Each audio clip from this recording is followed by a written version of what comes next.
Kabupaten Pegunungan Bintang kini menjadi perbincangan serius di kalangan elit-elit Papua maupun para pejabat di lingkaran Istana Negara di Jakarta.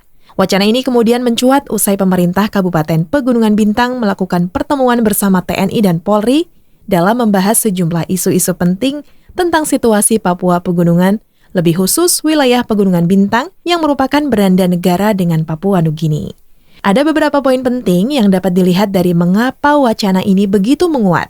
Pertama adalah karena Pegunungan Bintang sebagai batas negara dengan Papua Nugini yang luas wilayah yang terbilang sangat besar, tetapi juga problem akses darat yang tidak begitu mendukung untuk percepatan pembangunannya. Poin kedua adalah Pegunungan Bintang telah berhasil membangun universitas di wilayah pegunungan yang sesungguhnya tidak ada pemimpin yang berani melakukan terobosan itu. Ini artinya bahwa menjawab harapan Prabowo soal keinginannya membangun sumber daya manusia Indonesia menuju Indonesia Emas 2045 nanti. Dengan adanya satu-satunya kampus yang berada di pegunungan itu, kemudian menjadi daya tarik tersendiri negara tetangga Papua Nugini untuk mahasiswa dari negara itu melanjutkan pendidikan di daerah itu. Karena alasan kesamaan budaya dan jarak tempuh yang sangat dekat. Ini juga yang disebut banyak elit, ruang komunikasi dan diplomasi internasional telah terbuka dengan hadirnya kampus tersebut. Dasar inilah, Pemda Pegunungan Bintang melakukan upaya menghadirkan Presiden Prabowo untuk melihat sendiri bagaimana sulitnya membangun sumber daya manusia di daerah yang sangat terbatas itu. Pandangan lain yang muncul dari wacana kedatangan orang nomor 1 Indonesia ini adalah menguatnya dukungan rakyat untuk memekarkan beberapa wilayah Pegunungan Bintang sebagai daerah otonom baru. Karena hanya seperti itulah, Papua Pegunungan akan cepat maju dan berkembang lebih khusus Pegunungan Bintang. Jika dilihat dari peran dan langkah-langkah TNI dan intelijen Indonesia, khususnya di wilayah ini, misalkan penambahan anggota dan pos penjagaan dapat dipahami sebagai sinyal kuat kemungkinan kehadiran Presiden Prabowo itu terlaksana. Karena langkah TNI dan Polri memberi sinyal kuat kalau negara akan hadir secara maksimal di Papua, khususnya di Papua Pegunungan.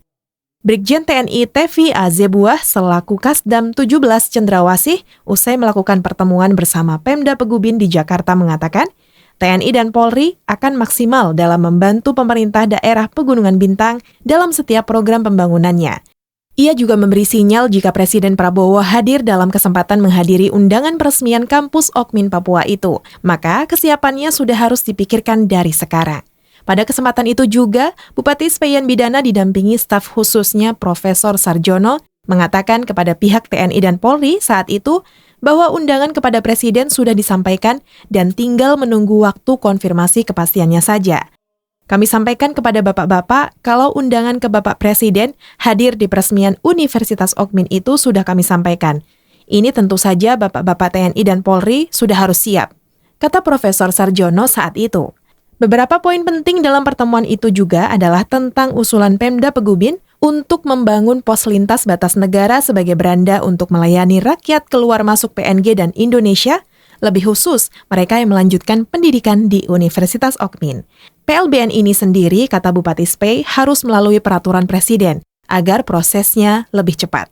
Dengan adanya PLBN, Kementerian PUPR akan melakukan beberapa usulan lain, yaitu pembangunan jalan dan jembatan yang juga telah diusulkan. Ini semua tidak lain agar kedatangan Presiden Prabowo ke Pegunungan Bintang tidak mengalami banyak hambatan. Beberapa poin penting ini yang menjadi pembicaraan serius para elit di Jakarta tentang wacana kedatangan Prabowo Subianto yang diminta oleh Bupati Pegunungan Bintang, Speyan Bidana. Dari Jakarta, tim editorial Okmin TV melaporkan.